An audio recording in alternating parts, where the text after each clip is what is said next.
Alright, so this video is going to be reviewing the 2010 Formula 1 season, but with a little twist. So we are going to be applying the rules of Formula 1.5, or the midfield version of Formula 1, to the 2010 World Championship. So the rules are pretty simple, or my rules at least.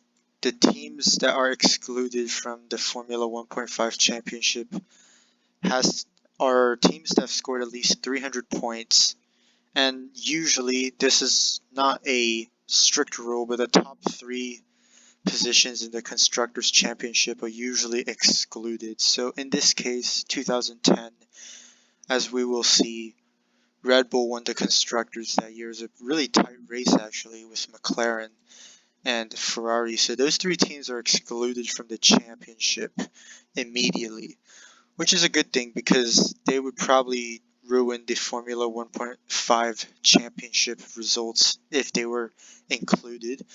But so starting with Mercedes all the way down to Virgin, we will be analyzing them in a pretty much a new championship format where we ignore the top 3 teams. So looking at this table that I have produced, this list here is the Drivers' World Championship list, starting with Rosberg down to Christian Clean, all the way down here. This is the official Drivers' Championship order from 2010, and what I did is based on their results in 2010, I was able to find out who out of all of the 1.5 World Championship drivers had the highest points finished. They would earn the win. Whoever got the second highest points finish would be P2, and etc. Now, because I had to exclude the top 3 teams, I excluded these 6 drivers from the 1.5 Drivers' Championship. Vettel and Webber, of course, drove for Red Bull. Alonso and Massa drove for Ferrari, and Hamilton and Button drove for McLaren. So it looks like there's some positions, as you can see, where the top 6 finish in the low point standing. So in that instance, for example, if we had Michael Schumacher here, who's eligible for the 1.5 Drivers' World Championship, he finishes 4th, but Hamilton finishes 14th. So in this case, whoever finished 13th, which I believe is Rosberg, so Rosberg who finished 13th would have finished, let's see, Spain, P8 that race. So whoever finishes P9 in the World 1.5 World Drivers' Championship, which would have been Luizi that year, he finished, as you will notice, P15, which is one after Lewis Hamilton. So in this case, we would just skip over Lewis's position because he's a member of the exclusion club. Pretty much, we exclude him from the 1.5 World Drivers' Championship, and it'll happen from time to time, especially with someone like Felipe Massa. So after Rosberg finished 10th, we would skip P11 and go straight to P12, which is Pedro de la Rosa for the, I believe, European Grand Prix, because Massa finished 11th, but he's excluded from the championship. So that's how the rules work, really. Everything else, we're just going to be using the point system from 2010 to 2018. So no points for fastest lap, because I am not going to dig through every single race and look at which one of the 1.5 World Championship drivers got the fastest lap, excluding the 6 that were part of the Formula 1, that are not a part of the Formula 1.5 Drivers' Championship. So I guess we could just start looking at it. So it's a pretty interesting championship. Let me scroll over, show you guys the points.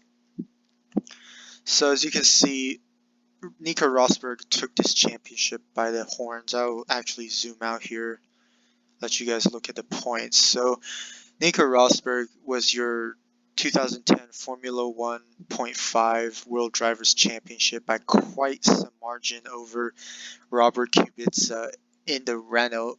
And we'll talk about Kubica later.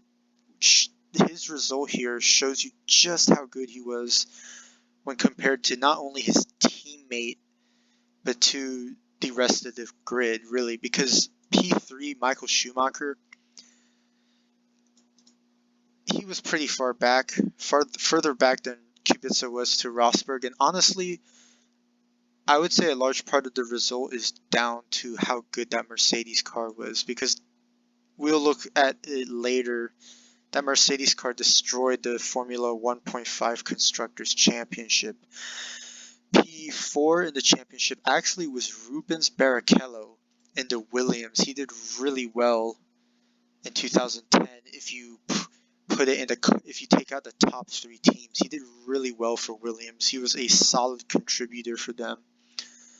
P5, Adrian Sutil. Now, this shows you just how underrated Sutil was. He had a couple podiums in Formula 1.5. He had a couple more good results here and there, but other than that, he was all right. Let's just put it that way. Because after Sutil and Kobayashi, it does kind of go down in the order. Kobayashi had a really poor start to the championship, 4 straight retirements, and then he goes on to score some podiums, some really good finishes here, starting in the European Grand Prix and just moving over these 5 races. Good points finishes, really got points off the back of that. Next we look at Petrov going down the official championship order from 2010, not the Formula 1.5 championship. That would be down here. Petrov did alright. He also had a bad start. Got podium there. He did win in Hungary. He won the Formula 1.5 race in Hungary, which is very interesting. Hungary and Japan we'll look at as 2 races that arguably were outliers in a way to the rest of the championship. He scored 105 points, less than half of what Kubica scored. So that's what I was talking about.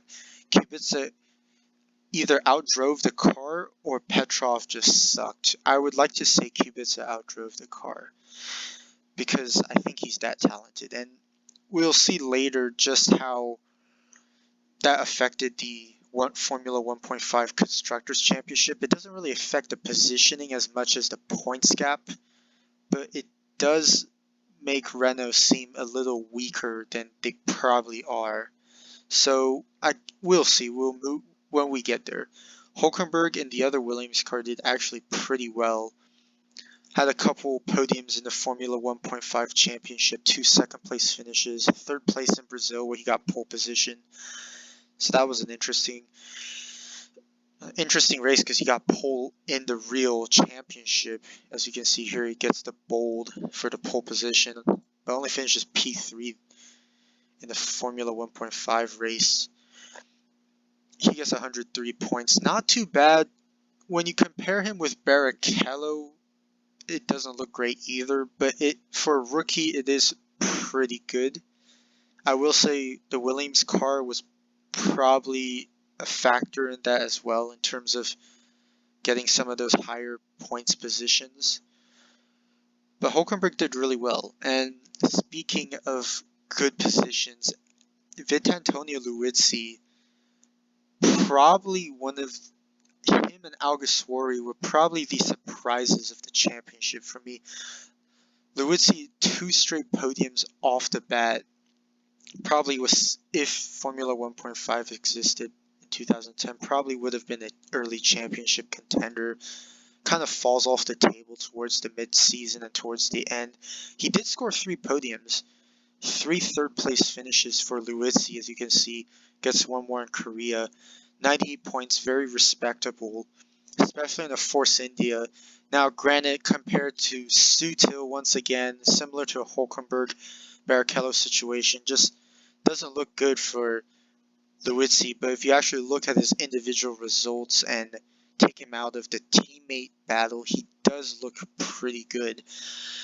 Buemi was probably the biggest disappointment for me when I reviewed the results. He did have a podium, which was better than his teammate Alguersuari, but his results stunned me. He only scored 82 points in the Formula 1.5 World Championship for 2010. It's not good. Especially when I get to Alguersuari later. It makes Buemi, it doesn't make sense why Buemi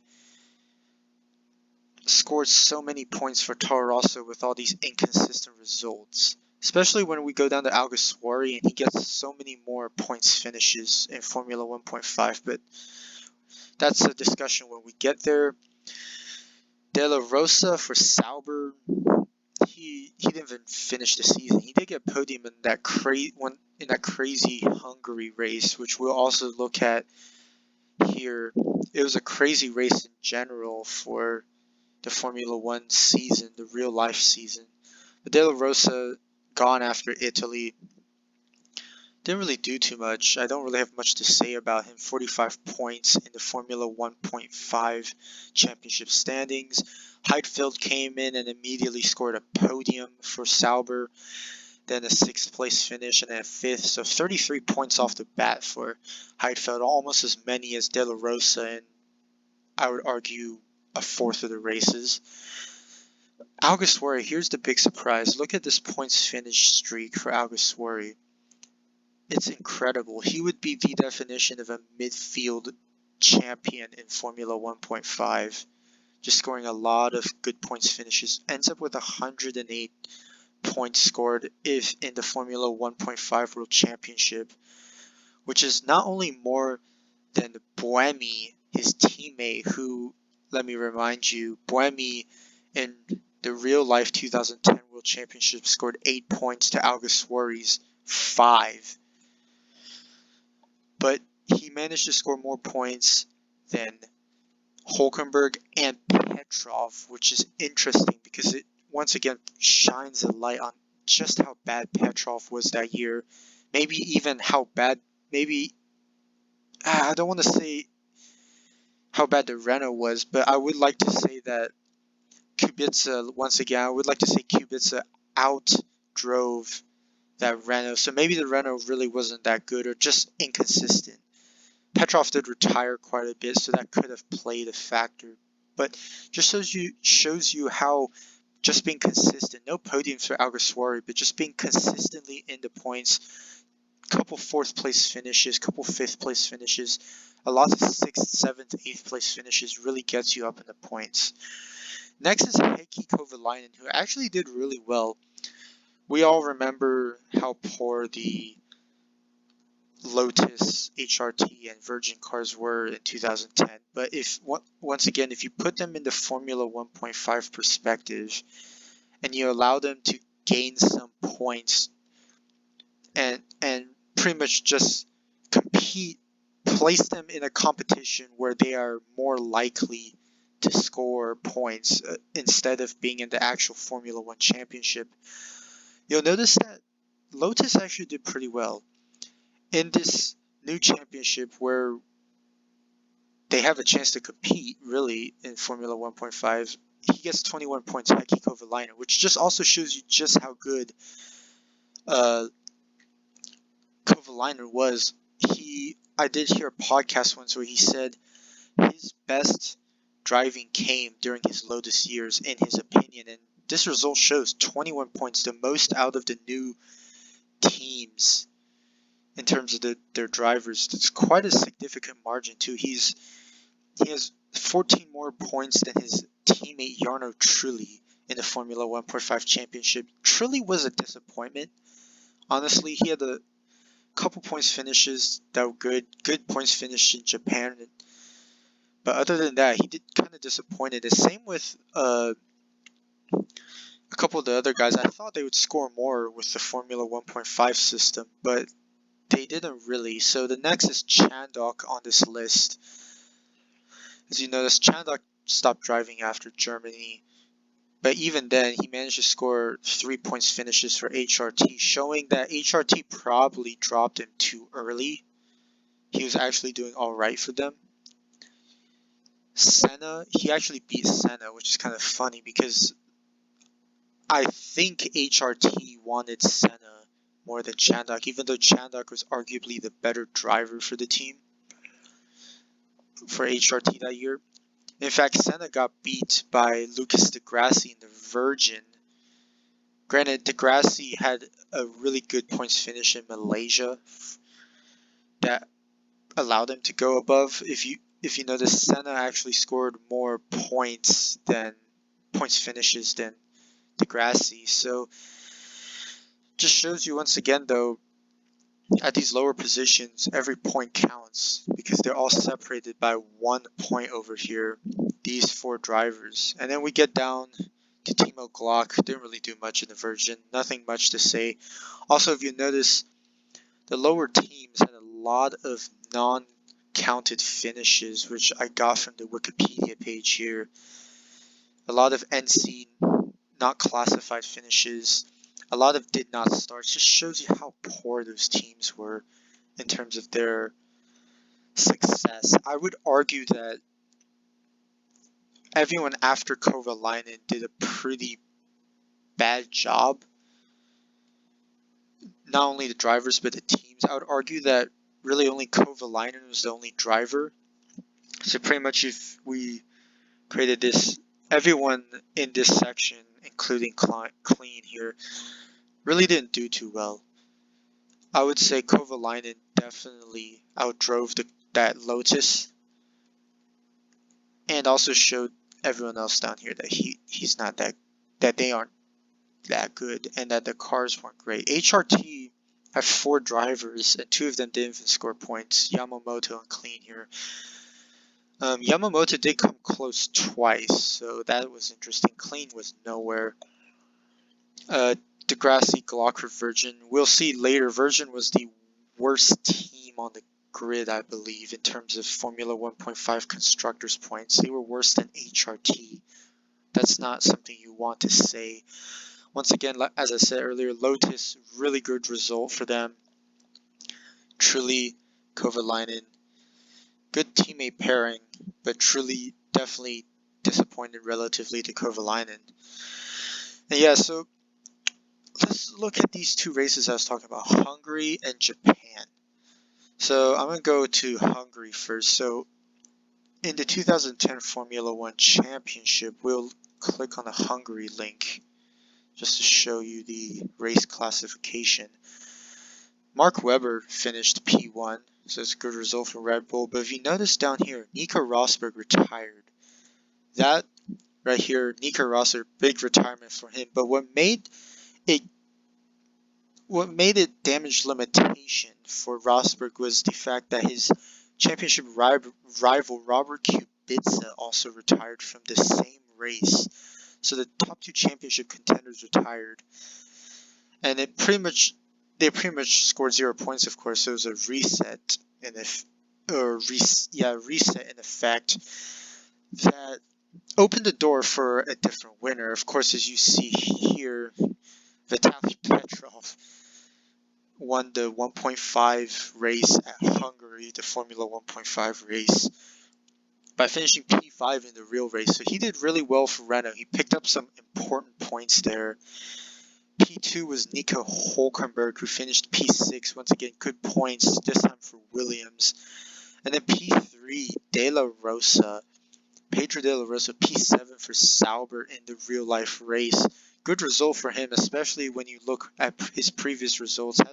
Hadn't really done too much, especially when you compare him to someone like Kobayashi, who had been picking up points steadily up to Hungary. Speaking of Kobayashi, in fact, he finished P9 in the real race, which netted him P4 in the 1.5 race at Hungary. It's just an interesting result to me. Top 2 championship contenders retired. Schumacher was nowhere near the top 3 in the Formula 1.5 race, which didn't bode well for Mercedes in that race at all. Not a good result. Barrichello P5 is respectable. Retirement for Sutil. He probably, if he had finished the race, he probably could have netted some points for himself and for the team. But yeah, it was just interesting. And down here, if we look even further, Kovalainen P9 in the Formula 1.5 race. And this is the cool thing about Formula 1.5. If you go down here and you look, you'll see Kovalainen finished P14 3 laps down. You wouldn't think much about that result. But once again, if you take out the top 3 contenders in the Formula 1 Championship and in effect create the Formula 1.5 Championship and place the bottom feeders in a field where they can compete, you'll notice that Kovalainen did pretty well relative to his peers in terms of car success and how good the car is. Just P9, really good result for him, and P10 for his teammate Jan Truly is a good team result for Lotus in Hungary that year. And I'll admit, Lotus shocked me when I looked at these results. They were clear ahead of HRT and Virgin in the Formula 1.5 Constructors Championship. You could argue they were kind of like Alfa Romeo in 2019. Kind of nowhere, but not nowhere in the fact that they weren't bottom feeders, but they weren't really part of the midfield either. If you can believe that. Can Lotus become Caterham in the future? Just that team. Yeah, I can't believe it. We will look at Bahrain and Australia too, mainly for the heavy amount of retirements. Monaco is not surprising to me because it's Monaco, and people crash, especially the bottom feeders, as you can see, just a lot of red retirements there. But let's go to Japan, because this race was crazy as well. Nico Rosberg, championship contender, finishing outside the points in P12 for the Formula 1.5 championship. Just crazy. Schumacher winning the race, and that is big because Kubica once again retires. If you notice, Kubica has 3 big retirements in the Formula 1.5 championship that really hurt his championship aspirations. He retired in Great Britain when Rosberg won, and up until that point, I want to say Kubica was leading the championship, I believe, or was very close. This retirement definitely hurt him. Hungary was a big retirement in that he wasn't able to net any points against his championship rival Rosberg. And then the nail in the coffin was probably Japan, because honestly, by then the championship was probably done. Rosberg was coming off of 2 straight wins, and that just probably hurt even more, especially when his rival's teammate wins the race. Would have been gut-wrenching if Formula 1.5 really existed. P2 was Kamui Kobayashi. Really good result at his home race. Japanese fans would have been proud. Let's actually go to that Japanese race real quick. See how they did. Class qualifying. Here's the race classification. We'll see Schumacher here, Kobayashi here, P6 and P7. Good rate points finishes in the real life race. Formula 1.5 even better. P1 and P2 for those 2 men.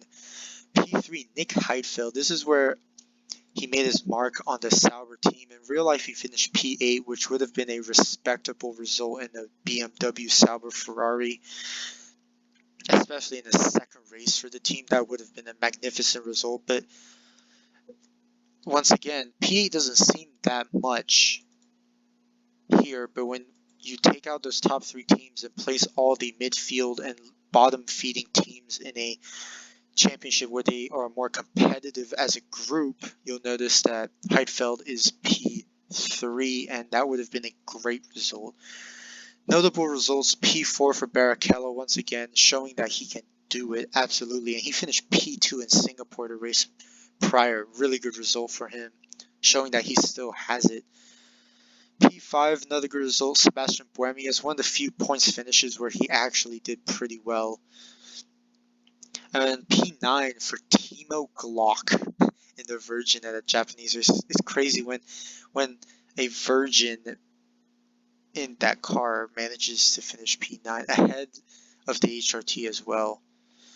That's kind of like if today a Williams car in 2021 managed to finish ahead of a Alpha Tauri or Alfa Romeo. That would be a little crazy.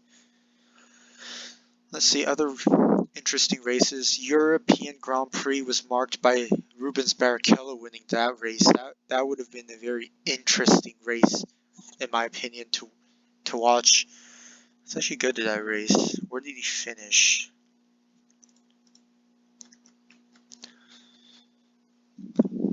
He finished P4 in real life, so it was already a great result for him in the real 2010 European Grand Prix. But making a win is just that much sweeter relative to his peers. He was the best. P2, Robert Kubica. Once again, he had this really good streak, Kubica, right here, starting in Australia all the way to the European Grand Prix, where he just could not get off the podium. It was really good. That streak kind of reminds me of in current times, a Hamilton, or in the past, a Vettel, a Verstappen streak of just scoring podiums. Maybe not wins, but just podiums. And then P3 was Adrian Sutil. Sutil had some good results this year. He finished P3 in Malaysia in Formula 1.5 Championship, P2 in Spain, P3 in Monaco. Already mentioned P3 in Valencia, P2 in Belgium at a racetrack where Force India, Racing Point, and now hopefully Aston Martin have always done well here. See if Aston Martin can continue that. Where did his teammate finish? P7, so not too bad. Yeah, Sutil just was really good too. And any other interesting race results? Not really. I mean, Schumacher won a couple races in the Formula 1.5 Championship. He won 4 to be exact. But these two at the end, Japan was a crazy race. For you older Formula 1 fans, you guys remember probably. I don't. I wasn't watching F1, but I have seen the highlights. Korea was apparently a crazy race for everyone involved. I mean, when Weber retires, when Rosberg retires, it's already crazy. When Button finishes P12, yes, that's crazy. When there's when there's 9 retirements, it looks like. That's just crazy. It just shows you, though, just how crazy that the 2010 season was in the midfield. Just a lot of wins. Evenly spread out somewhat well, I would say. It's not a 2019 where it's just the top couple drivers getting wins. I mean, Rosberg kind of monopolized the championship in the fact that he was able to collect, let's see, 1, 2, 3, 4, 5, 6, 7, 8, 9 wins. I think Hamilton won the same amount in 2017. Kubica scored 1, 2, 3, 4. And these stats really reminding me of that 2017 Formula 1 season. Just, you have the Lewis Hamilton, which is Nico Rosberg, kind of dominating towards the latter half of the season, scoring wins, and Kubica just being the Vettel, just trying to keep up, scoring consistent results, and keeping up in the championship until his championship falters with some heavy and major retirements. And then you just have Schumacher in the background, kind of like a Valtteri Bottas. I think Bottas won 3 or 4 races in 2017, so those parallels are very strong here. It's a shame that Kubica's teammate Petrov was kind of like a Kimi Raikkonen in 2017-2018, except a little worse, just not being able to do anything. I mean, when you score 3 podiums, excuse me, and your teammate is a championship contender, it's really bad. It looks really bad on your resume and your career. But yeah, it's just interesting to look at these patterns and just see the similarities between things like the 1.5 championship in 2010 and the 2017 World Drivers' Championship in Formula One. I did say I wanted to look at Bahrain, Australia. I mean, Bahrain here, I mean, the bottom feeders, they just had like engine explosions, I think, and stuff. Kobayashi, one thing to note here, he started out the season with 4 straight retirements, and Sauber still had faith in him, and they were correct. He scored a lot of points towards the end. Australia, a lot of retirements as well. In fact, if you go to the Australian race, you'll notice that I have put. You notice that Timo Glock actually retired from the race. However, in the Formula 1.5 Championship, he finishes P10. That's because there were so many retirements in this race that P10 in the Formula 1.5 Championship retired from the race. Like Glock, he finished with only 40. He finished on lap 41 with a suspension issue, and he still scored points. That's crazy, man. Just shows you how poor those teams were with reliability at the start of the year. Once again, not surprised with the amount of retirements in Monaco. I think it's just purely down to it being Monaco. There's no really other interesting results in my opinion. Heidfeld's kind of like the line between the podium finishers and the non-podium finishers. Of course, Petrov, this P3 here, not P3, that's P3 for Petrov in Abu Dhabi. Of course, that was the race where he held up Alonso for those laps. I say held up very loosely. He defended his position amazingly, and Alonso in a Ferrari somehow couldn't get by him for most of the race. I mean, I get dirty air and stuff, that's still crazy. Let's zoom in now back to normal view so we can take a look at the Formula 1.5 World Drivers Championship, the official in in the official championship order. So as you notice, Nico Rosberg highlighted in gold, he is your Drivers World Champion for Formula 1.5 with 324 points. Absolutely demolished the field. And Kubica 290, I say demolish. Maybe I should take it back. I should say he beat Kubica. It was close to the end. Schumacher 234, he was some way back, but still finished a respectable P3 in the Formula 1.5 World Drivers Championship. Barrichello in P4 with 177, Sutil with 157, Kobayashi with 117. Alguersuari was the big surprise. I said it earlier. Just those consistent points finishes allows him to finish ahead of Petrov and Hülkenberg with 108 points. Petrov disappointing with 105 points. Definitely probably made the car look worse than it probably should have been. I mean, you could argue, and I would like to believe, that Kubica outdrove the car, but I don't know, it could be a mixture of both. Hülkenberg 103 with Williams, good rookie season. I think anyone would take that rookie season any day of the year. Luizi for Force India 98, respectable. Relative to his teammate, not great though. Same thing with Bremi at 82 points to Alguersuari's 108, not great. Respective to his teammate, but respectable. De La Rosa with 45 for Sauber. Heidfeld with 33. Kovalainen with 21 in a Lotus car that was usually at the back of the field. Once again, showing just how talented Kovalainen was, especially relative to his other backmarker peers. Truly, we know he's a great qualifier, not the greatest racer. 7 points isn't too surprising. Karun Chandhok in the HRT with 6 points. I would say that's respectable in an HRT. Degrassi even more respectable in the apparently very horrible Virgin car. CFD designed. Can't believe that. just pure CFD. It's interesting. Bruno Senna with 4. Bruno Senna, to me, disappointed, especially when Chandok was dropped mid-season and clearly was a better driver in terms of results. Maybe not qualifying, but definitely results. Timo Glock in the other Virgin with 3 points.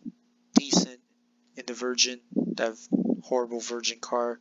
And the Yamamoto and Clean really didn't have a stand a chance. They came in mid-season, didn't really do too much. Yeah, that's your championship. You see, it's supposed to say constructor here. Line got cut, I believe. Let me make this smaller, in fact. There we go. There we go. Now you can see the word constructor. But yeah, it's interesting. Very interesting to look at this championship. I personally think the biggest surprises are Alguersuari, who finished really high up, even though if you look at his championship in real life, he finished P19 with only 5 points. He was last of the points finishers. But if you look, all these P11s and P12s really translate to really good points results in the Formula 1.5 championship. So he was close. Alguersuari was close to points many times. The other surprise was probably Kovalainen for me. I think him being able to just finish near the points in that car, like right here in Japan, P12, in that Lotus car, I think that's very respectable. And I think it should be highlighted more that Kovalainen did an amazing job in that Lotus relative to his other backmarker peers. There's not really any other surprises. Maybe Barrichello. I didn't think he drove that well for Williams, but apparently he did. Sutil once again showing he was pretty underrated during the prime of his career with Force India. Kind of like the Nico Hülkenberg of the current generation of drivers. Yeah, biggest disappointment, I'd probably say you have to be either Petrov, maybe Buemi, especially when you compare him to Alguersuari here. And Bruno Senna. I thought Senna probably should have scored more, probably near Chandok's range. Trulli was pretty disappointing compared to his teammate as well. But other than that, I think everything looks alright. Not too surprised with anything here. Maybe the gap between Barrichello and Schumacher and the gap between Schumacher and Kubica, but I mean, that's what happens when the championship contenders kind of took most of the wins. 13 out of the 19 wins. So, yeah, we're going to move down here now to the 1.5 Constructors Championship. The 2010 Formula 1.5 Constructors Championship official. Here I have the teams on the far left.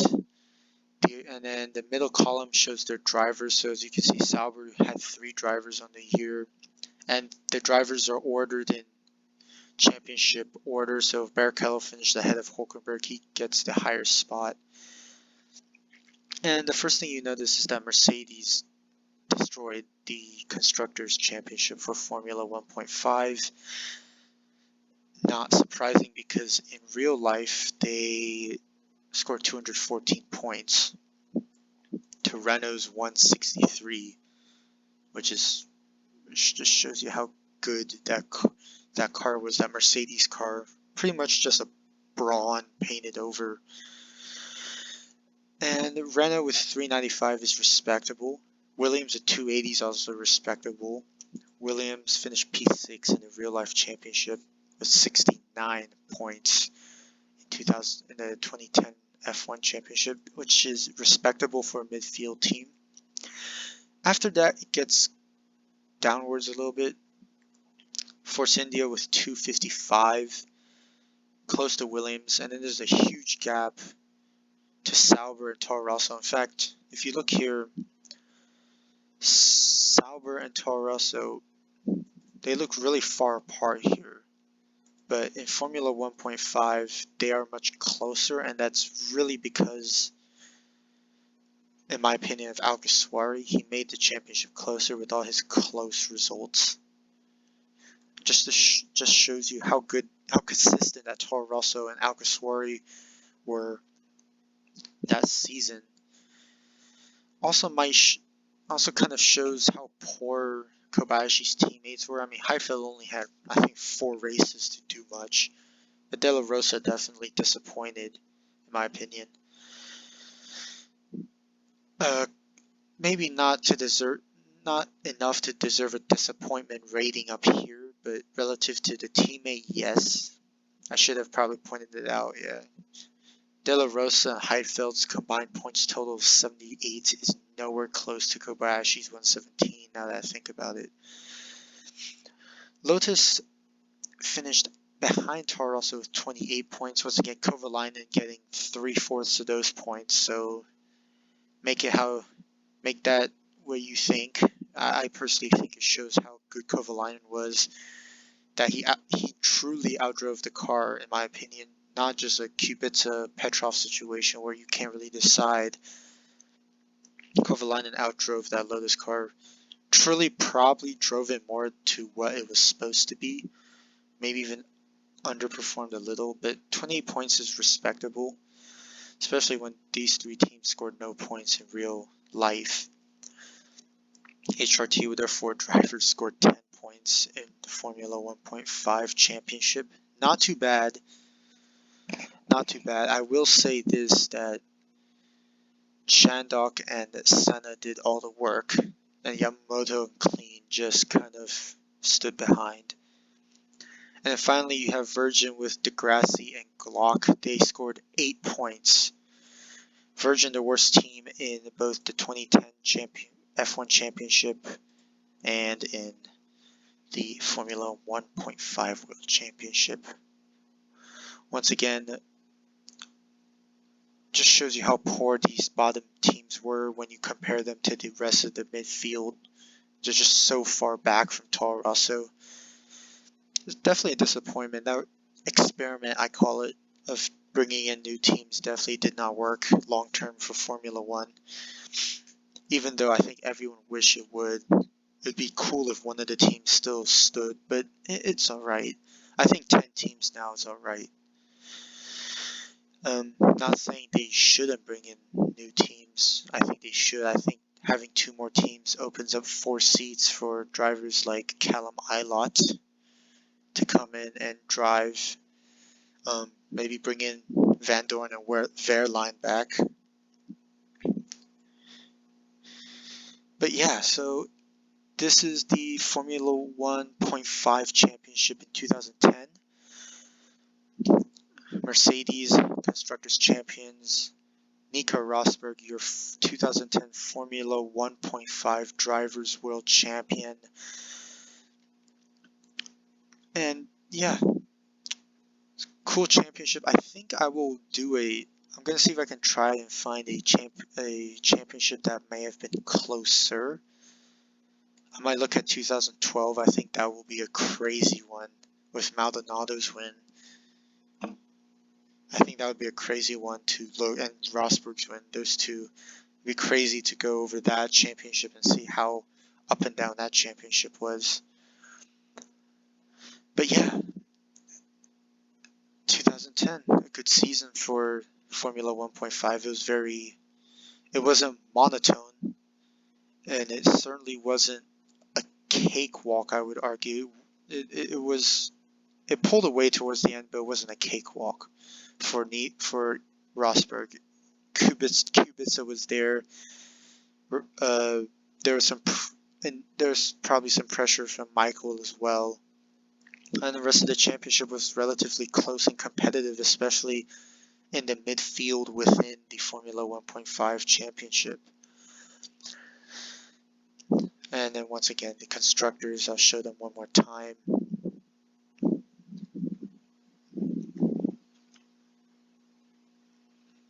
So yeah, 2010 Formula 1.5 World Championship. I hope you guys enjoyed. Maybe next time we'll see 2012 Formula 1.5 World Championship, because I think that will be a crazy one to analyze and really discuss. So yeah, I hope you guys enjoyed, and I'll see you next time.